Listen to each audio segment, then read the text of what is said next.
안녕하십니까. 만화공인중개사의 저자 이용훈입니다. 오늘은 부동산공법 제47강 농지법의 3. 농지 처분에 대해서 같이 공부하도록 하겠습니다. 여기서 말하는 처분은 농지를 소유할 수 없는 상황이 돼서 1년 이내에 처분해야 되는 경우를 말합니다. 농지 소유자가 농업 경영하다가 다른 농업 경영자에게 처분하는 것은 본인의 마음이고, 여기서 말하는 것은 의무적인 처분을 얘기합니다. 자, 왜 그러냐면 농업의 경영에 계속 이용하면 상관이 없는데 농업 경영에 이용하지 않는 겁니다. 농지를. 그렇게 되면 1년 이내에 농지를 처분해야 되는데, 자, 농업 경영을 계속 하면 상관이 없는데 농업 경영을 안 하면, 농지에서 안 하면 이것은 1년 이내에 처분해야 되는 농지입니다. 처분을 해야 돼요. 자, 이 1년 이내에 처분해야 되는데 그 처분해야 되는 사유가 있습니다. 아무 때나 하는 건 아니고 그 구체적인 사유를 볼 수 있는데, 그 구체적인 사유를 크게 8가지인데 세부적인 것까지 하면 10가지는 됩니다. 그걸 한번 구체적으로 살펴보겠습니다. 첫 번째는 소유 농지를 갖고 있는데 어떠한 정당한 사유가 있으면 되는데 정당한 사유 없이 자기의 농업경에 이용하지 않게 되는 겁니다. 자, 제일 중요한 건 정당한 사유가 있냐 없냐예요. 정당한 사유 없이 농업 경영에 이용하지 않는 거예요.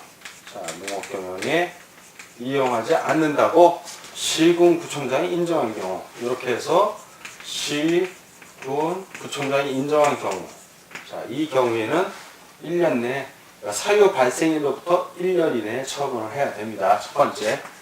자, 두 번째는 농지를 소유하고 있는 농업법인이 설립 요건이 맞지 않게 된 거예요. 그럼 농업법인이 더 이상 아닌 거예요. 그러면 이 농업법인이 설립 요건이 안 돼. 자, 설립 요건이 안 되면, 자, 설립 요건이 맞지 않게 됐으니까 설립 요건이 맞지 않게 된 다음에 이제 3개월 경과했을 때, 3개월 지났을 때, 그러면 이 3개월 지났을 때부터 1년 이내에 처분해야 되는 겁니다.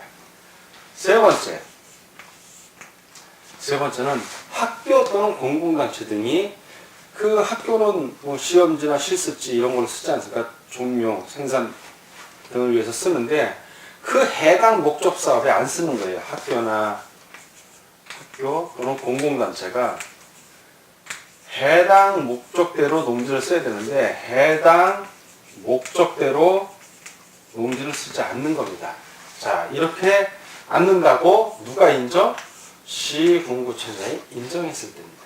그러면 인정했을 때부터 1년 이내에 처분을 해야 되고, 네 번째는 주말 체험 영농인데, 주말 또는 체험 영농을 하려고 농지를 소유한 사람이 주말 체험 영농에 쓰지 않는 거예요.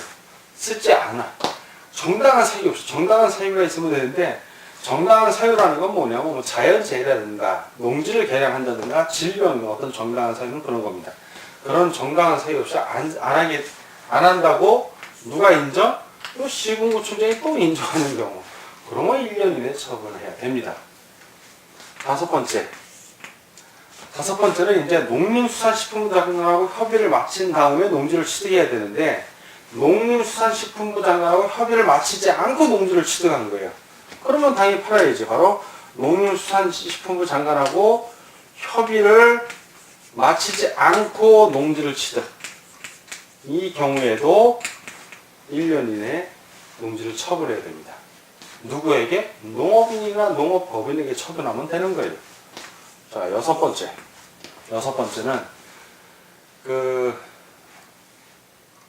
이게 잠깐만. 이게 5-2고요. 5-2. 5번이 따르십니다. 5번은 농지 전용 허가 또는 농지 전용 신고를 한 자가 농지를 취득했어요. 농지를 다음에 딴 걸로 쓰겠다고 허가를 받고서 농지를 취득한 자들이에요. 즉, 농지 전용. 자, 농지를 다른 걸로 쓰겠다고 허가를 받거나, 아닌 농지 전용 신고를 하고서 그 농지를 취득한 자가 2년 이내에, 자, 그럼 전용하는 목적이 있을 거 아니에요. 그 2년 이내에 목적 사업에 농지를 쓰지 않는 거예요. 이 경우에도 그럼 2년 이내에 안 썼으니까 2년이 되는 날부터 1년 이내에 농지를 취득해야 되고, 요거 5- 두 번째로 농림수산식품부 장관하고 협의를 맞췄어야 되는데 안 한 경우에도 역시 1년 이내에 농지를 처분해야 됩니다. 자, 5의 3. 이건 공공토지비축심의위원회가 그 비축이 필요하게 인정한 농지로서 이제 비축 관련된 거예요. 계획관리지역이나 자연녹지 지역에서 한국토지주택공사, LH라고 그랬죠? 한국토지주택공사가 취득을 했어. 그럼 취득을 하면 한국토지주택공사는 지체 없이 어디다 위탁 경영한다? 한국농촌공사한테 위탁 경영을 해야 돼. 여기다 위탁을 해야 되는데, 위탁 경영을 해야 되는데, 위탁 경영을 안 한 거야. 안 하면 1년에 처분해야 돼요. 한국토지주택공사를 하더라도. 근데 한국토지주택공사가 위탁을 안 할 이유는 없죠. 그러나 위탁을 안 할 수도 있기 때문에 이런 규정을 둔 겁니다. 자, 6번은 농지 소유 상한. 자, 농지 소유 상한이 있었죠. 주말 체험 명령 같은 경우는 1,000제곱미터, 상속받은 경우는 1만 제곱미터, 그리고 이농하는 8년 동안 작용하다 이농하는 경우 역시 1만 제곱미터인데, 상한을 초과한 경우에는 요 초과분만 해당이 됩니다. 요 초과분은 뭐 해야 된다? 1년 내에 처분해야 되는 겁니다.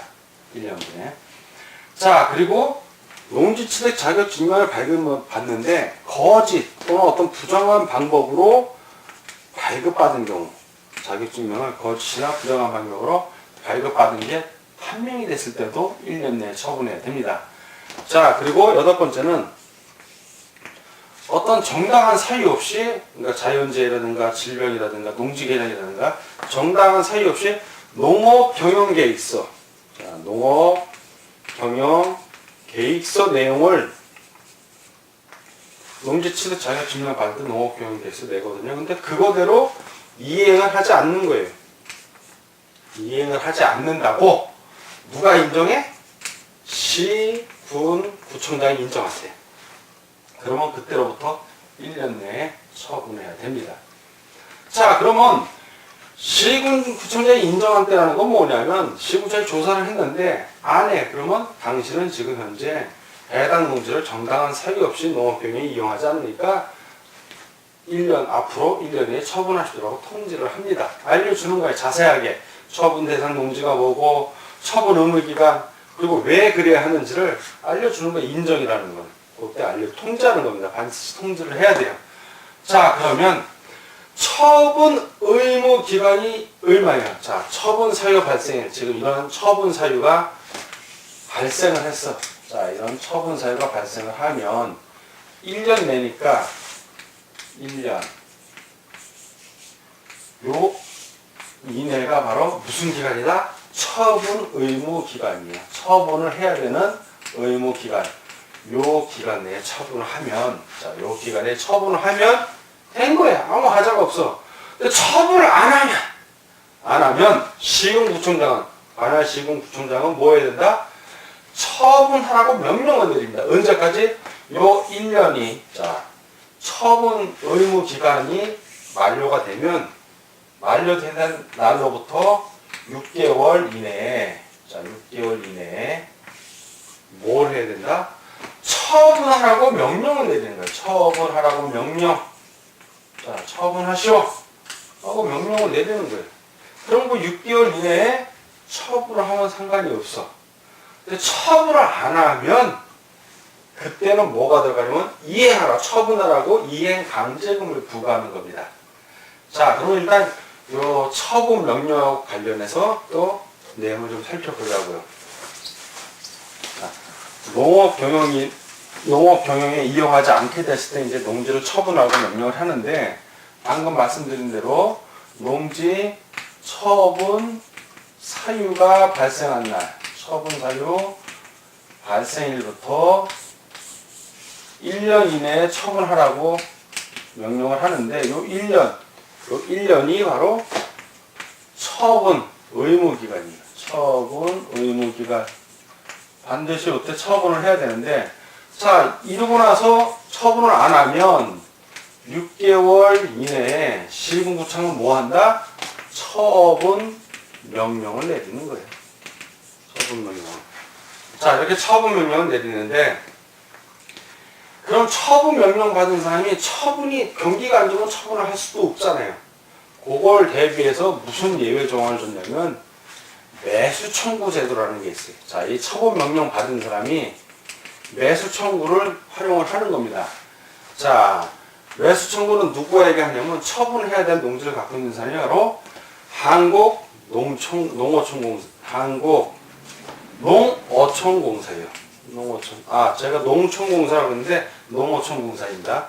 농어촌공사에다가 매수해 주십시오. 당신이 좀 매수해 주십시오 하고 청구할 수 있는 거예요. 매수해 주십시오. 그러면 한국농어촌공사에게 매수 청구를 하면 한국농어촌공사는 공시지가 가격으로 매수할 수 있습니다. 공시지가 가격으로 원칙이 매수할 수 있고, 실제 거래 가격이 공시지가보다 낮은 경우에는 실제 거래 가격을 할 수 있습니다. 원칙은 요거고, 공시지가보다 낮을 때는 실제 거래 가격도 가능하다라고 이해를 하시면 됩니다. 자, 이런 경우에는 이제 매수 청구를 통해서 그 한국농어촌공사하고 매수 협의를 하는 경우에는 6개월이 초과하더라도 계속 매수 청구 기간 중이니까 봐줍니다. 그때는 이행강제금을 부과를 안 해요. 참고적으로 말씀드리는 거고, 또 하나는 처분 명령을 자 했는데, 자, 두 번째, 첫 번째 예외고 두 번째는 유예해달라고. 처분 명령을 좀 유예해 주십시오. 잠시 뒤로 밀어 주십시오. 왜? 사유가 있죠. 처분 명령을 유예하려면 사유가 있어요. 그럴 때는 해당 농지, 자, 지금 팔아야 되는 농지인데 해당 농지를 농업경영에 직접 이용하겠다 이거야. 자기 농업경영에 직접 이용. 그럼 다시 또 농지를 활용하는 거니까 유예해 주는 거예요. 그래서 3년이 지나갈 때까지 계속 이 사람이 농업경영을 하면 그냥 처분 안 해도 되는 거예요. 유예가 완전히 넘어가는 거고, 더 이상 처분 안 해도 되는 거고, 그 전에라도 3년 이내에 아무 때고 또 농업경영을 안 하면 그때 또 처분명이 다시 내려가는 겁니다. 두 번째는 그 한국농어촌공사하고 매도 위탁 계약. 매도 위탁 계약을 체결한 거예요. 즉 한국농어촌공사가 매도를 해주겠다, 팔아주겠다 이거예요. 왜? 사겠다는 사람이 없으니까. 그런 경우도 처분이 유예가 됩니다.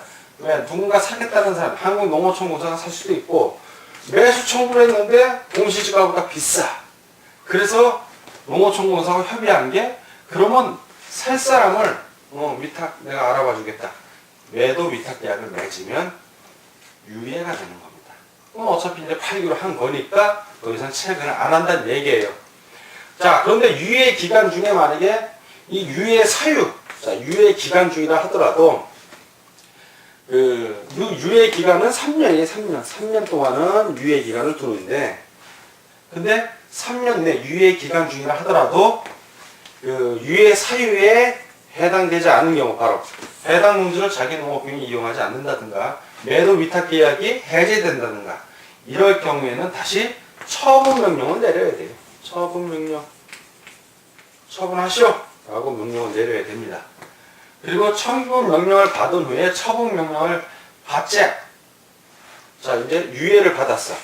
유예를 받고 3년이 지나가 버린 거야. 3년이 지났는데도 더 이상 처분 명령이 안 내려오면 그 유예 기간, 처분 명령이 유예된 농지에 한해서는 처분 의무가 면제된 걸로 봅니다. 없는 것으로 보여요. 없는 것으로 보입니다. 왜? 계속 이렇게 해당 농지를 자기 농업경영에 이용하는 걸로 인정을 해준 겁니다. 자, 그런데 이제 이런 경우가 아니고 6개월 이내에 처분하라고 명령을 이제 내린 거예요. 자, 처분 의무기가 1년 이내에 처분을 안 했어. 자, 처분하라고 일단 요때는 처분 통지고, 당신 농지는 농지 처분을 해야 되는 사유에 발생이 됐기 때문에 1년 이내에 처분하십시오라고 통지를 한 거고, 1년이 지나서 처분 의무기간이 지난 다음에 그때는 명령을 내린 거야. 강제야, 강제. 그것도 처분 의무기간이 지나고 6개월 이내에 강제적으로 명령을 내리는 겁니다. 그 6개월이 지나가는 거예요. 처분 명령을 내렸는데 그 처분 명령을 이행을 하지 않는 거예요. 요 6개월이 기준이 아니라 처분 명령이 기준이에요. 6개월 이내에 아무 때나 명령을 내리면 되는 거예요. 시군구청장이 조사를 해서 6개월까지 그때 명령을 내릴 수도 있고 1개월 만에 내릴 수도 있는 거예요. 어느 기간에 해당될지 몰라. 다만 6개월 이내에만 시군구청장이 처분 명령을 내리면 되는데, 처분 명령을 내렸는데 해당 농지 소유자가 이행을 하지 않은 거예요. 처분을 안 했다는 얘기예요. 그러면 이행을 안 하면 정당한 사유 없이 이행을 안 한 거니까 유예 신청도 안 하고, 이런 경우에는 바로 뭐가 들어간다? 이행하라고 벌과금이 들어가는 거예요. 이행 강제금을 부과해서 징수하는 겁니다. 이행 강제금. 이 이행 강제금이 무지하게 셉니다. 건축법 같은 경우는 거의 50% 가까이 됐었는데, 이때 이행 강제금은 해당 농지의 토지 가격, 공시지가 기준으로 20%를 물려요. 자, 내가 팔아야 될 땅의 값이 1억이야. 그러면 2천만 원을 부과하는 거예요. 단, 요거는 1년에 2번 부과하는 건 아니고 1년에 1회 부과합니다. 그러니까 1년 이내에 처분하는 거예요. 만약에 이행 강제금이 부과됐어. 부과된 후에 처분했어. 벌금이 무서워서. 이미 부과된 거는 납부해야 돼요. 그러나 새로운 건 더 이상 부과가 안 돼. 똑같아요. 그 다음 만약에 안 하면 20%, 또 20% 남아. 그때도 마찬가지야. 이미 처분을 했다면 새로운 건 부과되지 않지만 이미 내가 20% 나온 거 그거는 내야 된다는 거예요. 안 내면 강제 체납 처분에 의해서 압류로치 들어가는 겁니다. 자, 그러면 이 부과 절차는 어떻게 해요? 이행 강제금의 부과 절차는 먼저 문서로서 알려요. 항상 문서로 계고한다고 그러죠. 문서로서 알려요. 부과 징수한다는 걸 문서로 보내고, 그리고 의견 진술할 기회를 줍니다. 의견을 제출하시오. 당신이 어떤 이유로 이렇게 했는지, 정말 정당한 사유가 있나 없나 의견 제출의 기회를 주고, 그리고 나서 부과를 합니다. 부과를 하면 부과 날로부터 30일 이내에 이의제기할 수 있어요. 이의제기. 이게 부당한 부과라고 이의제기할 수 있어요. 근데 이의제기도 안 하고 30일 이내에 이의제기도 안 하고 그 부과를 한 이행 강제금을 내지도 않으면 어떻게 한다? 그때는 강제징수하는 겁니다. 압류 조치 들어간다는 얘기예요. 그 사람이 갖고 있는 재산에 대해서 강제징수하고, 그리고 그 이후에 만약에 냈다면 이미 부과한 거는 강제징수하고 새로운 부과는 더 이상 하지는 않습니다. 자, 이게 바로 농지의 처분. 의무적으로 처분 대상이 됐을 때 1년 이내에 처분해야 되는 거, 안 했을 때는 처분 명령이 내려진다는 거, 또 처분 명령을 안 따르면 이행 강제금이 간다는 거, 그리고 이행 강제금을 이의제기도 안 하고 그리고 납부도 안 하면 강제징수 받는 그 절차를 쭉 설명을 드린 겁니다. 자, 오늘 부동산 공법 제47강 농지의 처분에 대해서 같이 공부하였습니다. 오늘 공부하느라고 수고하셨고 다음 시간에 뵙겠습니다. 감사합니다.